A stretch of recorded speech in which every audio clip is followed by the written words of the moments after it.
Beliau ini merupakan salah satu dosen yang menciptakan pro dan kontra di kalangan mahasiswa. Pro dan kontra maksudnya kayak gimana nih Siran? Hadirnya beliau di benak mahasiswa memiliki beragam perspektif. Iya, Ada contohnya. yang berpikir bahwa beliau ini dosen killer, tapi ada juga yang menilai bahwa beliau ini adalah dosen yang luar biasa. Kalau saya Seperti apa? pribadi, Bapak narasumber kita kali ini dosen yang luar biasa. Betul, saya juga Luar biasa setuju. killer, enggak? Maka ada satu malam yang melebihi 1000 bulan. Hairun min alfi syahrin tanah jalul malaikatu warruhu fiha. Lebih baik daripada 1000 bulan. Kenapa dikatakan 1000 bulan? Allah ingin mengingatkan kepada umat kita di akhir zaman, walaupun kalian itu membuat kejahatan dan kerusakan di muka bumi ini, maka ada malam yang dapat menghapuskan dosa-dosa kalian selama 60 tahun. Seandainya saya hidup menjadi umat di akhir zaman, maka saya akan berteduh di sebuah pohon dan saya akan beribadah kepada Allah dan sampai ajal menjemputku.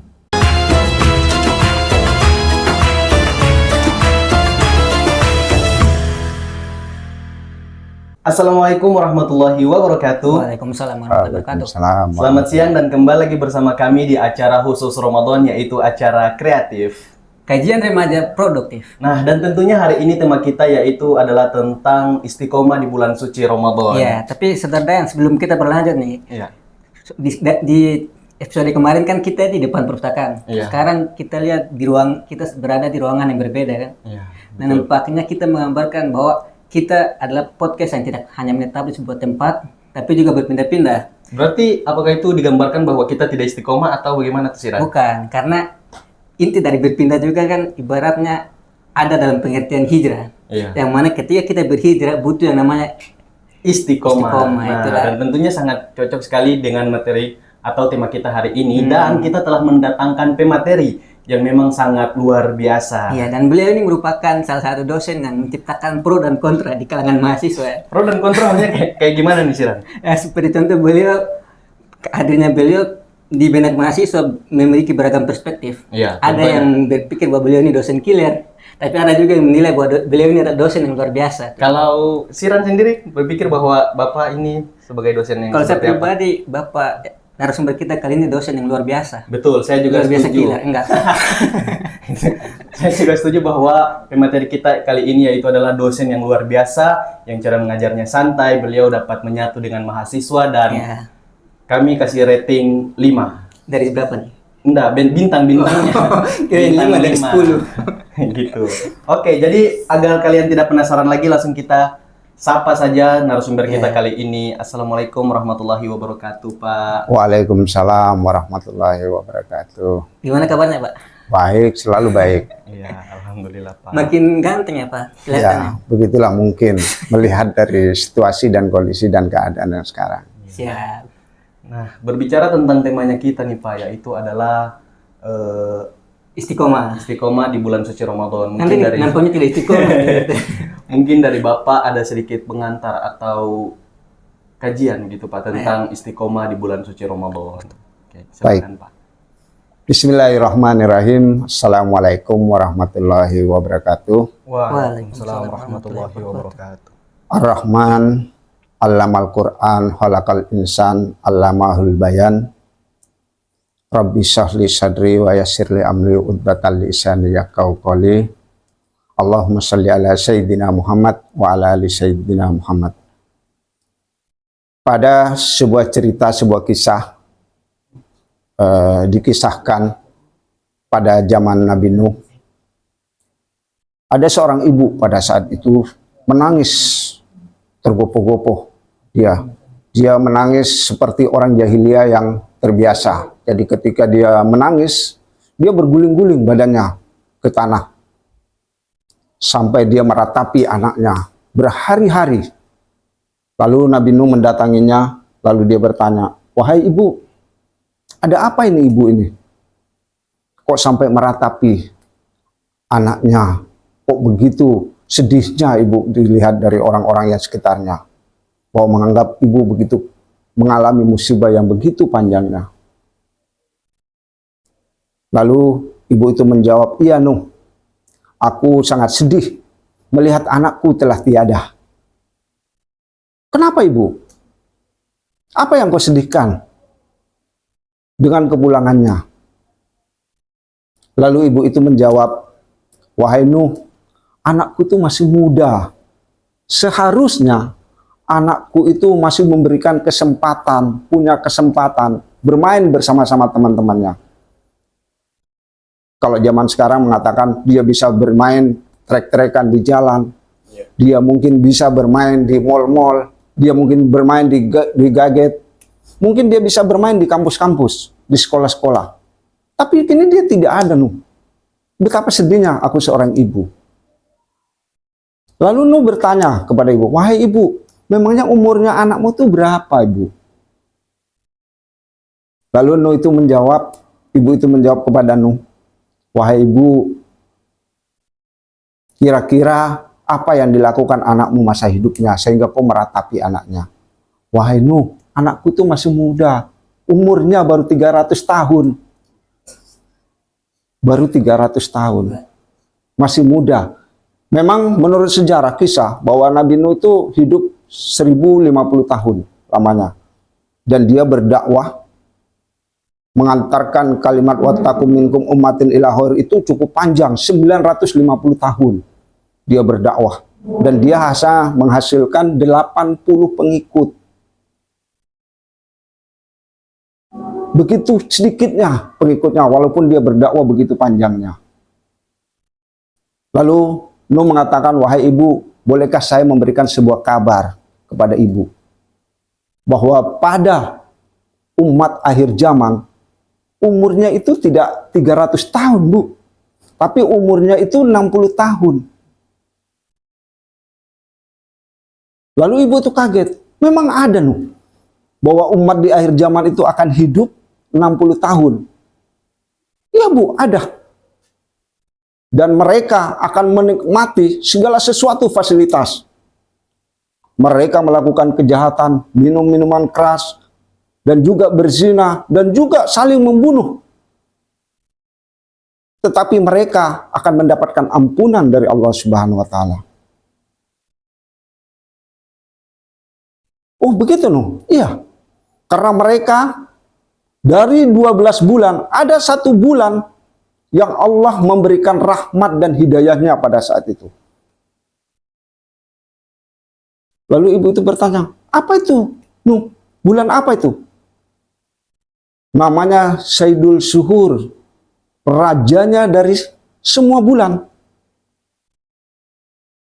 Apa keistimewaannya itu, Nuh? Apa keistimewaannya Sayyidul Syuhur itu? Lalu Sayyidul Syuhur itu, Bu, mempunyai keistimewaan. Ada 4 hal. Pertama, kita sudah bisa melihat dari surat Al-Baqarah 183. Ya ayyuhalladzina amanu kutiba alaikumusiyam kama kutiba alal ladzina min qablikum la'allakum tattaqun. Bahwa di akhir zaman itu orang akan berpuasa. Kenapa? Karena mereka akan menjadi seorang yang imam, yang taat kepada Allah. Walaupun mereka melakukan kejahatan, tetapi ketika ya ayyuhalladzina amanu kutiba alaikumusiyam, mereka terpanggil hatinya untuk memenuhi panggilan Allah Subhanahu wa Ta'ala. Oh, begitu, Nuh? Iya. Apa yang mereka lakukan ketika berpuasa? Mereka menjaga imannya, menjaga hatinya.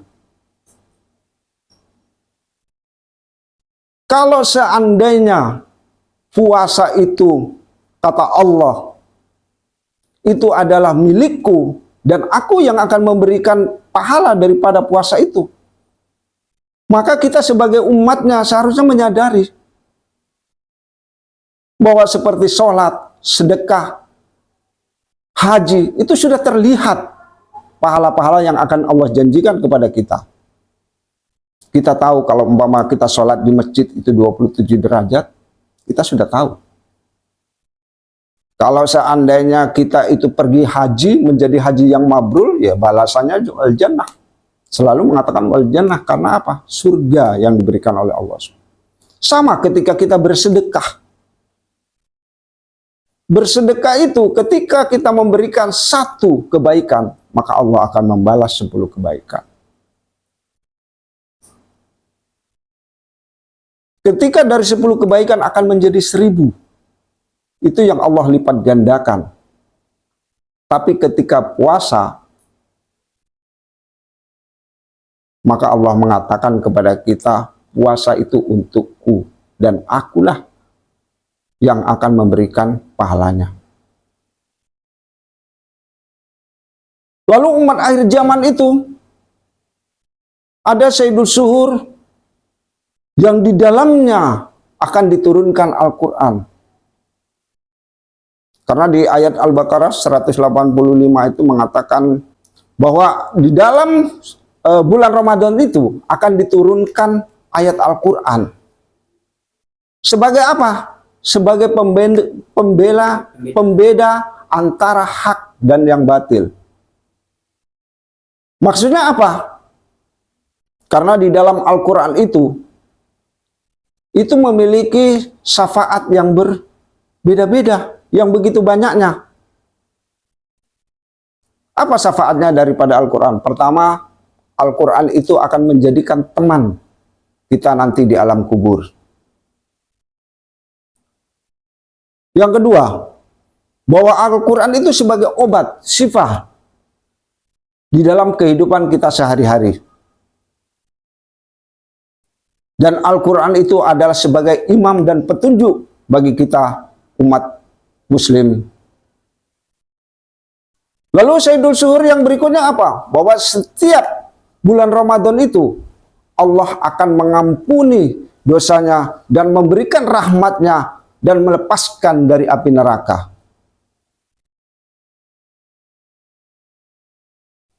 Ketika umatnya kita, ketika Nabi kita mengatakan kepada umatnya, seandainya umatku itu tahu bahwa pahala dari bulan Ramadan itu, dia pasti mengharapkan 11 bulannya juga bulan Ramadan. Begitu nikmatnya pahala yang dijanjikan oleh Allah Subhanahu wa taala. Lalu yang keempat, Sayyidul Suhur itu apa yang bisa dilaksanakan?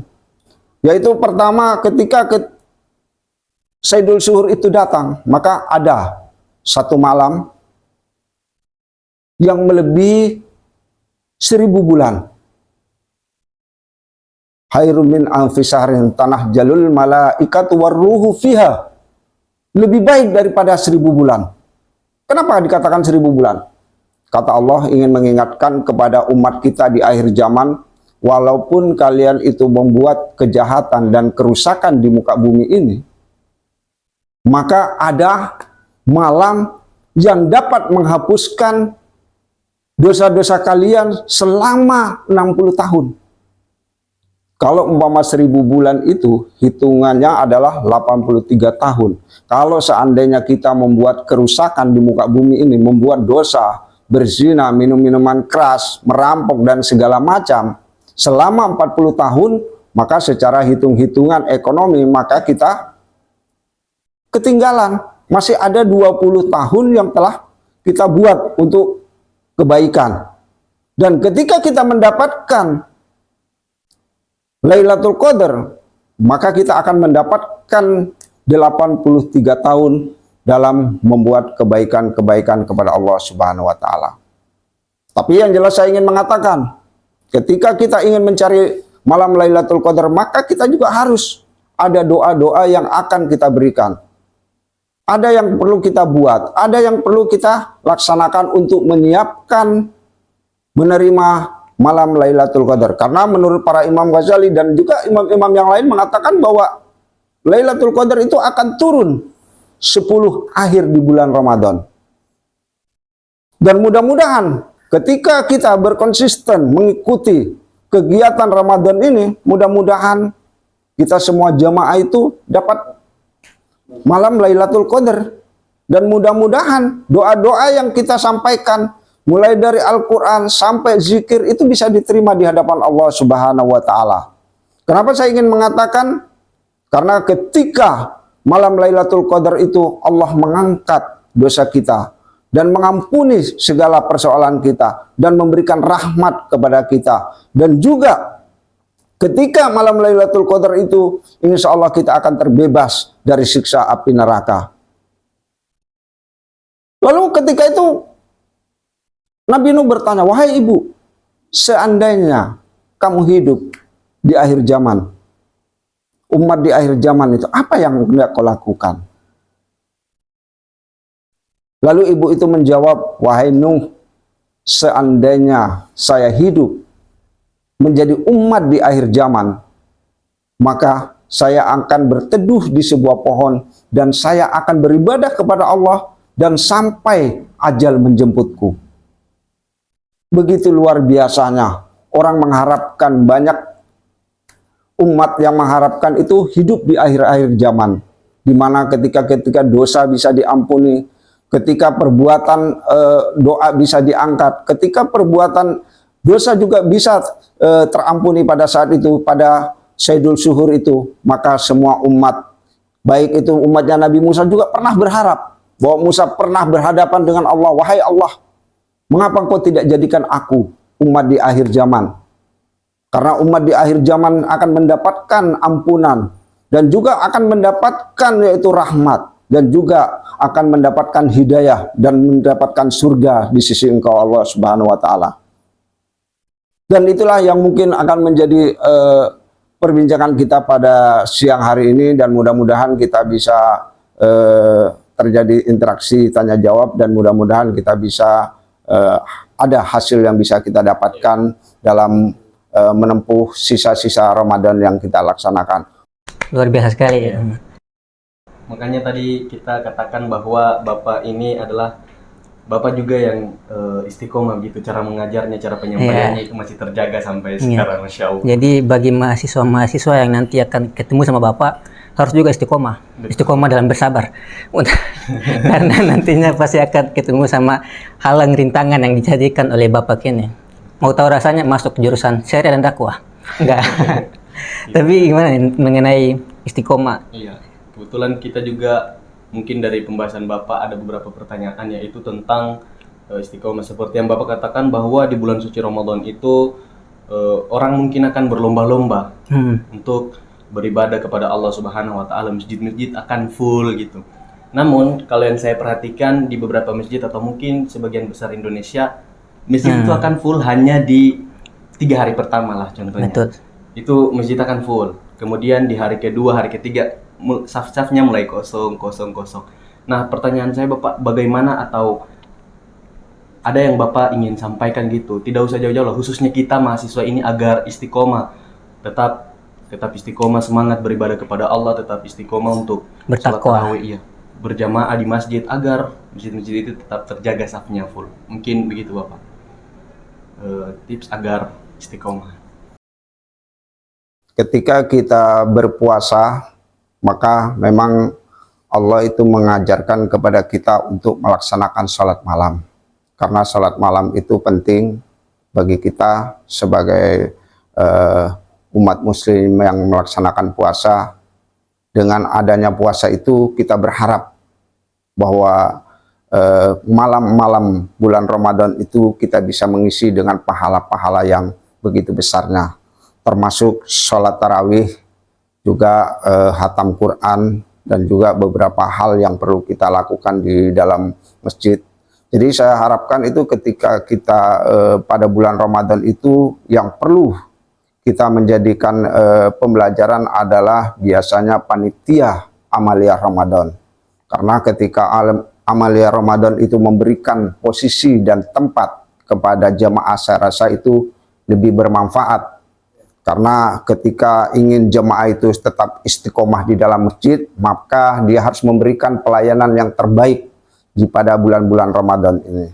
Karena apa? Harapan ketika panitia Amalia Ramadan itu kurang memberikan respon daripada kebutuhan masyarakat, termasuk kepada khotib dan juga fasilitas jamaahnya dan juga kebutuhan-kebutuhan jamaah pada saat hendak sholat, maka itu menjadi persoalan. Oh, berarti panitia amalianya ini panitia masjid? Ya, panitia masjid, karena juga kita harus melihat semua komponen yang ada, termasuk para imamnya, dan juga para remajanya dalam melakukan pelayanan di dalam masjid. Seperti bagaimana yang dicontohkan juga tempat-tempat ibadah lain memberikan pelayanan kepada umatnya, kepada masyarakatnya agar bisa tetap beristiqomah untuk hadir, untuk beribadah, sehingga merasa nyaman ketika berada di dalam masjid. Itu yang terpenting. Iya. Jadi mungkin yang tadi Bapak sampaikan itu saya sudah menemukan di 2 masjid, kayaknya mereka itu telah menerapkan metode itu, yaitu dengan menyiapkan pelayanan agar jamaah atau kaum muslimin itu betah untuk beribadah di masjidnya mereka. Yaitu salah satunya yaitu di Masjid Rauda. Nah, itu mereka Di mana nih Masjid Raudanya tempatnya? Rauda yaitu di Kilo 8, Kilo di Jalan 8. Pendidikan. Nah, itu masjidnya full terus itu. Mungkin karena kaum muslimin itu merasa nyaman karena di situ selalu ada buka bersama mereka. Terus mungkin ada sahur bersama juga ya. Ya, di 10 malam terakhir juga mereka ada pelayanan begitu untuk jamaah-jamaah yang ingin iktikaf. Terus kemudian ada juga di Masjid Hidayatullah. Hidayatullah tuh di mana? Di jalan. Di mana Hidayatullah?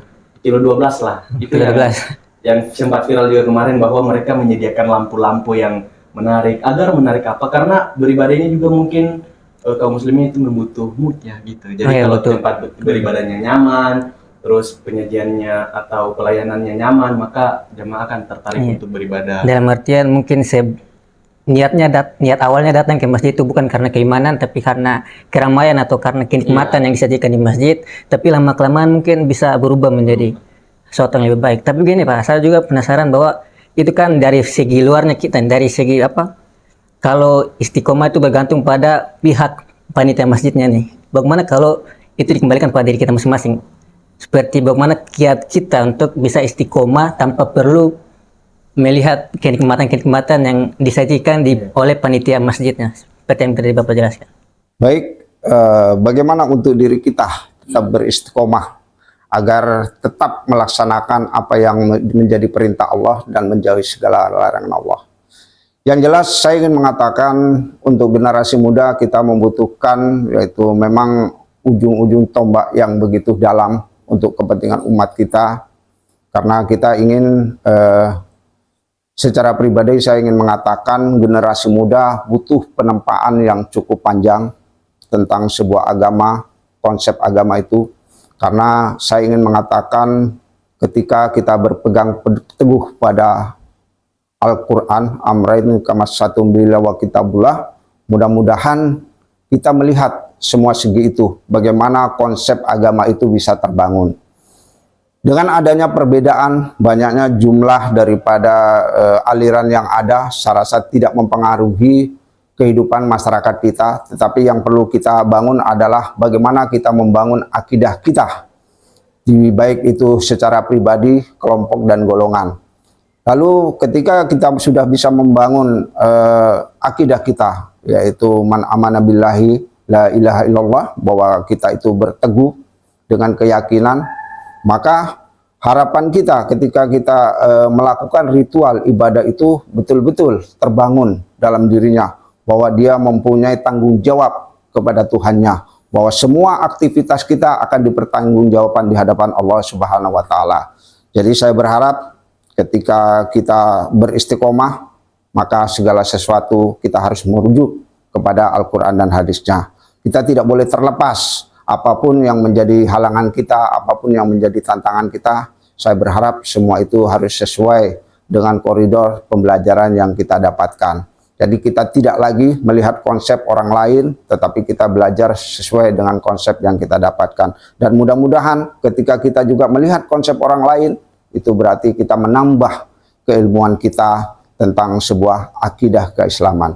Lalu kita membangun tentang syariat kita, bagaimana syariat itu bisa dibangun, bagaimana akhlak itu bisa dibangun, bagaimana kita tetap beristiqomah dalam melaksanakan kedua hal itu, akidah dan syariah itu. Itu yang terpenting dalam kegiatan kita serta aktivitas kita untuk membuat kita tetap istiqomah di dalam masjid.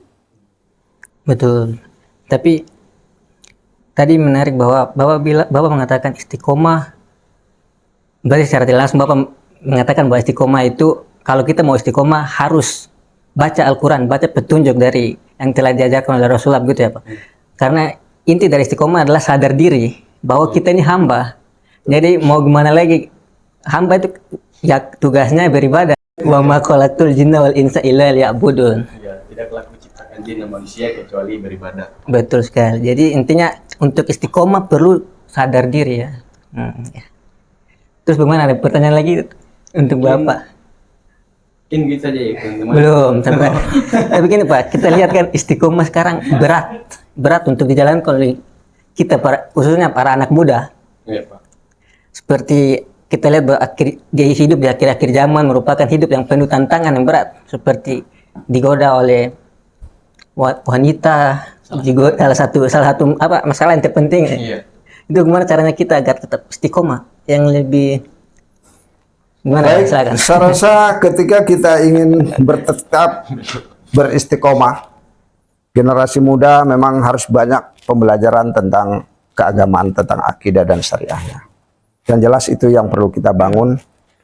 Lalu kedua, bahwa memang pemuda itu perlu mendapatkan yaitu pendidikan yang baik di masyarakat kita tentang agama itu. Karena harapan ketika kita menjadi seorang orang tua, maka kita ingin mendidik anak kita berhasil dalam membangun akidah akhlaknya, baik itu di masyarakat maupun dalam konteks agama kita.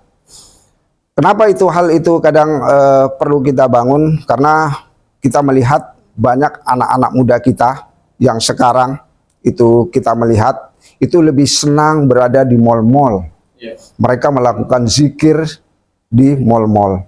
Dia lebih senang membuka HP, gadget dan segala macam itu di tempat-tempat hiburan.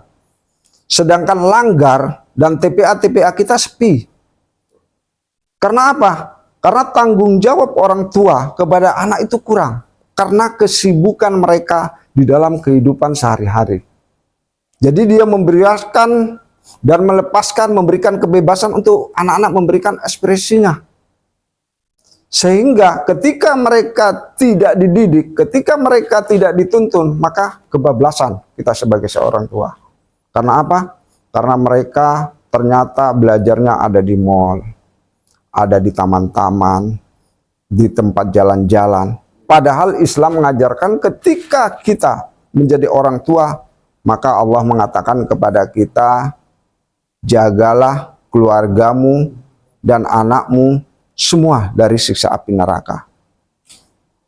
Ya ayyuhalladzina amanu qu anfusikum wa ahlikum nar.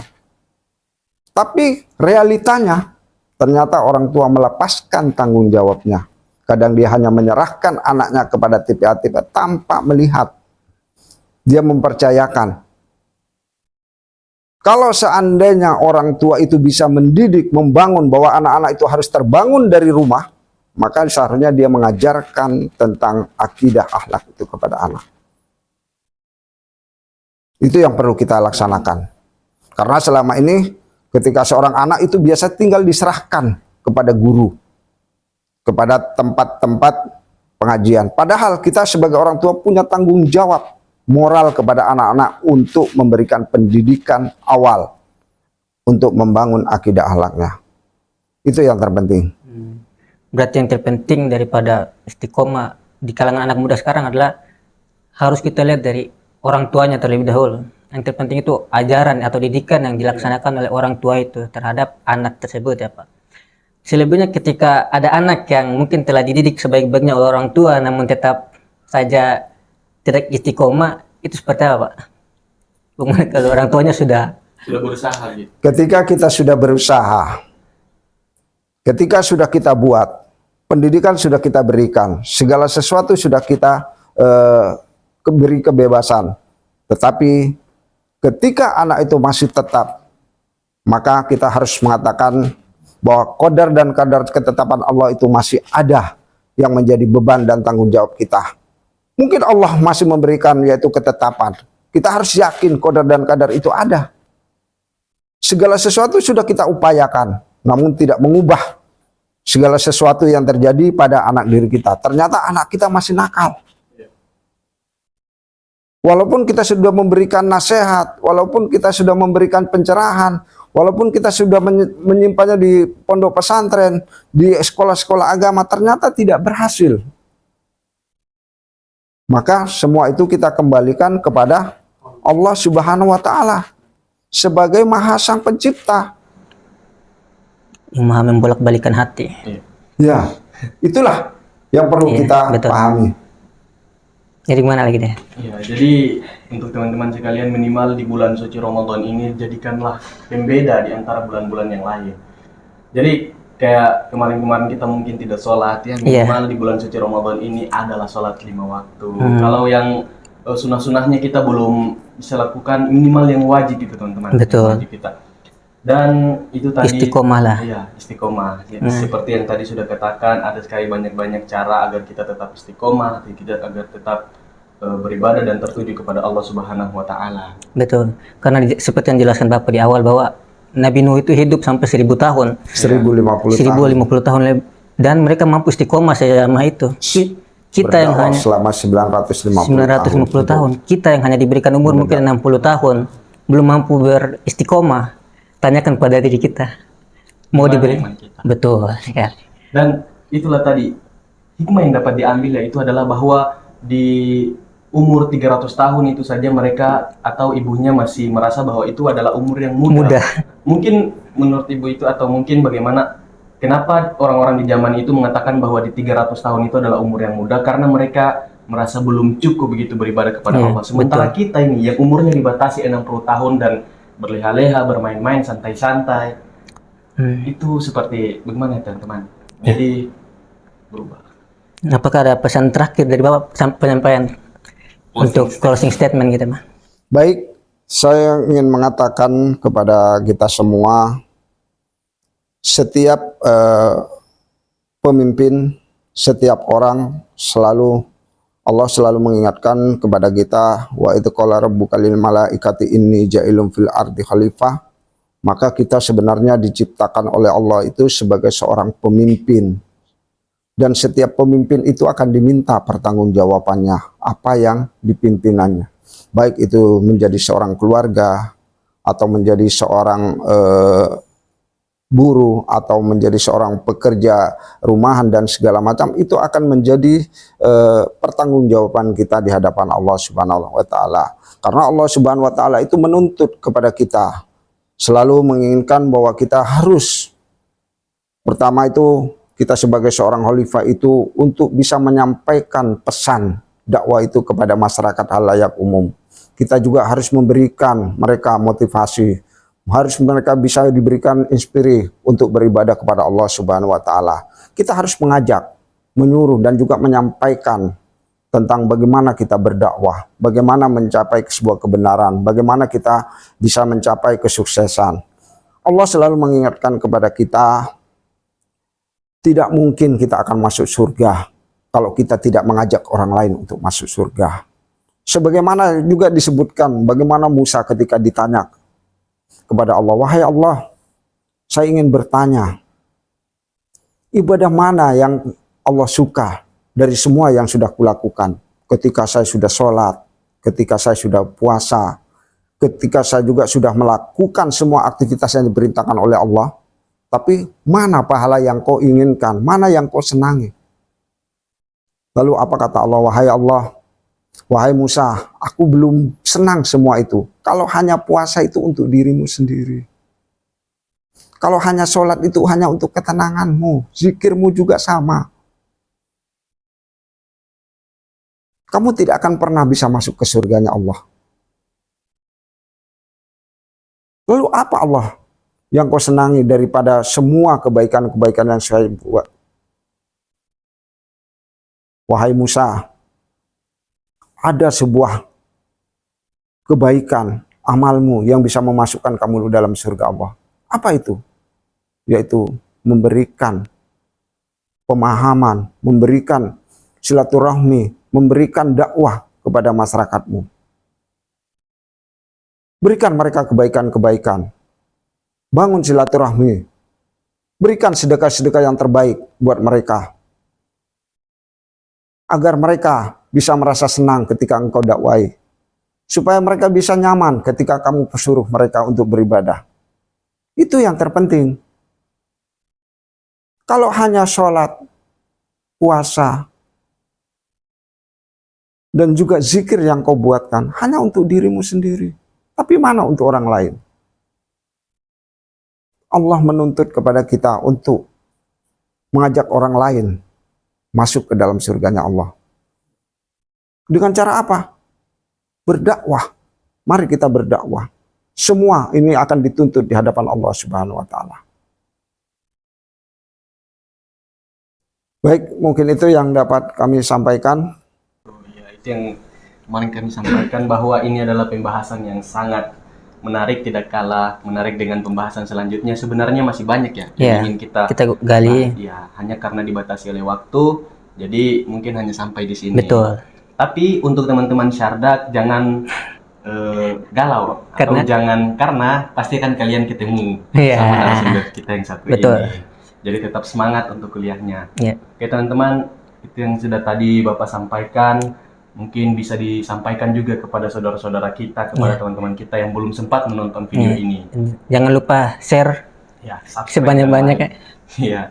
Dan ada satu pesan terakhirku. Wah, mana nih? Tidak, tutup aja, tutup tongga. Yaitu bahwa surga terlalu luas untuk masuk sendiri. Jadi ajaklah saudara-saudaramu, ajaklah teman-temanmu, ajaklah kerabat-kerabatmu agar sama-sama beribadah kepada Allah, agar sama-sama masuk ke surganya Allah. Betul sekali, luar biasa. Tutup tangan. Jadi cukup ya. Jadi mungkin hanya itu saja yang dapat kami sampaikan, yang dapat kami sajikan di episode kali ini. Untuk itu saya Dayan Jamali dan saya Muhammad Siran Hamid. Mohon maaf atas segala kekurangan dan terima kasih atas segala perhatiannya. Kami juga berterima kasih kepada Terima kasih Pak telah meluangkan waktunya untuk hadir.